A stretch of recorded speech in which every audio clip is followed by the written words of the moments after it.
So we're looking at a 2006 Acura TL. Get you out of the office. Remove the tire. This had some special lug nuts. So I got those off. Probably you'll have 5 19mm lug nuts on here. Take the wheel off. Lefty loosey, righty tighty. Want to break the bolts loose while the vehicle's on the ground. Then jack it up and you can take the tire off the rest of the way and keep it supported. Took off 2 10mm bolts right here holding the brake line on. Just a little freedom. Got my strap here ready to hold up the brake caliper. We have 2 17mm bolts. One there. And one back there, 17mm. Going to break those loose and suspend the caliper up here, and the rotor should just slide off. That's what we'll be doing right now. So I got them off and the rotor does just slide off. However, if it's really stuck, looks like there's some holes here for some screws. This one does not have any Phillips screws. To take those out, they can be a little problem too. Otherwise, if there's no screws here and it's not coming off, you can use I think it's an 8mm bolt, 8 by 1.25 thread pitch probably, and screw one in here and screw one in here and alternate it, and it'll pull it off, just force its way off. So that's a tip. I keep some handy on the hoist just for that, but these are coming right off.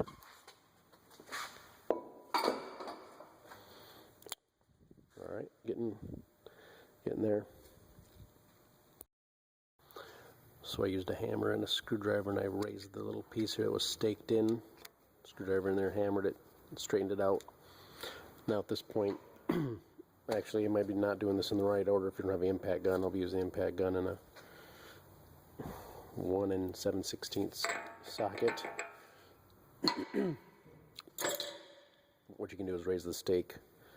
When you get the wheel off, raise the stake and leave the car brake assembly on with the rotor and everything. Then you can have someone hold the brake really hard and you should be able to break this loose with them doing that. Otherwise, if you put the wheel back on or leave the wheel on, take the center cap out, you should be able to get to this too. So it depends on your vehicle. Again, this one had aftermarket tires, so it might be a little different. And also we'll go back here, take the ABS sensor out of the hub assembly back there. Feels like maybe a 10mm bolt. Alright, so we got the stake. We're going to take this off and we'll be back.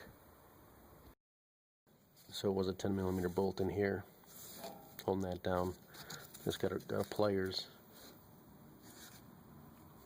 and grab this, twist it a few times. It should be coming out pretty freely.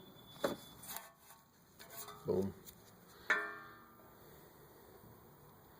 That's out. A couple 10mm bolts. Hold it in place. Get that out of the way there. Then we got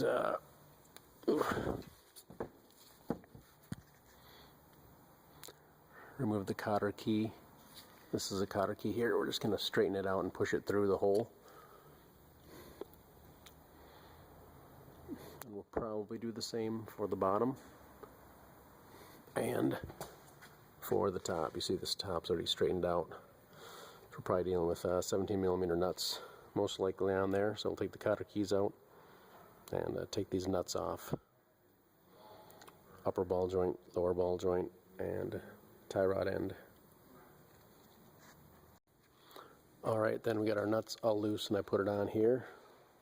All the nuts are loose. Is 17, like I said, 19 here on the tie rod end, 17 again on the lower ball joint. Then we're going to take a hammer, kind of the reason we put the nut on so we don't damage the threads.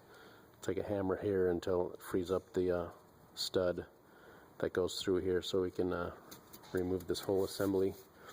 Actually, I'm going to pound here. I'll try and pound here too to knock this one loose. And then down here, we're going to pound right here as well. And usually when you're whacking it, you'll see it free itself. It'll jump when it's free usually. On the bottom, you might just whack it a few times and try and lift up. It'll usually just pull out if it's free.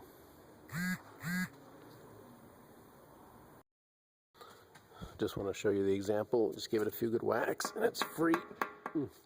Another reason to put the nut on there is so it catches it, doesn't just fly up in the air. So you can pull it down and loosen the nut up in the next few minutes. And we'll just do the same, like I said, for the tie rod end and for the lower ball joint. So this is just not sliding through the axle. CV axle assembly is not just sliding through, so we need to tap on this a little bit, see if it'll move. If it doesn't, then you just screw the nut on there. Put the nut on flush with this and you can hit it a little harder. Otherwise, also get an impact gun with a little knobby thing. I don't know what kind of tools you got, but that's a maybe first resort or last resort. Use the impact hammer gun. Just bang that right through there. Usually works. So we're going to start with tapping the hammer, and otherwise we'll see what happens here. Right, we did end up using the air hammer to drive that through. There's what it looks like. So, sprayed some lubricant on it too.